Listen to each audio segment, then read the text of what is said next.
doctors' conversations and understanding them and getting used to working with them. Was that a challenge for you? Yeah, it was. So I had the transplant at RPA, but I'd done all the workup when I was just under 18 at Westmead Children's Hospital. So I'd been seeing them doctors for 18 years, got a rapport with them, and then you go to RPA and I don't know any of these doctors or the team at all.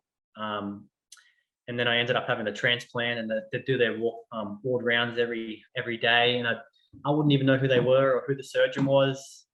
It took me right to the end to know who I was talking to and what they were talking about, really. And that's an interesting scenario, because when you're at the children's hospital, there's so much focus, I guess, on that delivery of information and making sure they're, doing it in a certain way that it's not too, I guess, full on.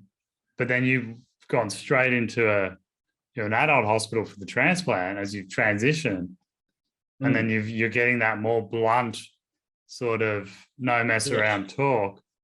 That would have been a shock for sure.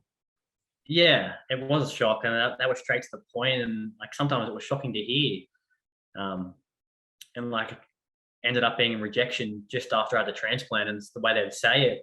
And all I wanted to do was get home, but they were so blunt about it. And sometimes you feel like they're not listening to your concerns. How do you sort of tell someone who's going to go through that potential bluntness with doctors? What would you recommend for them?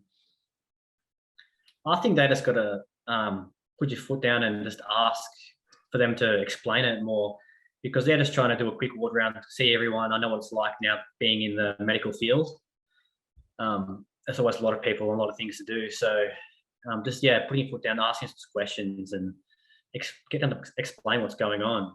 Yeah, and that's an important thing to know. They're more than happy to do that, but it's just not necessarily their first instinct to, because they got other patients to see and they're a very busy program. So I guess that's probably the biggest lesson, isn't it? So don't let them sort of rush you through. If you're feeling like you need to ask some questions, hold them up, do it. They're more than happy to do it, but you almost have to be they definitely have the answers if you ask the right questions. So I reckon just say it.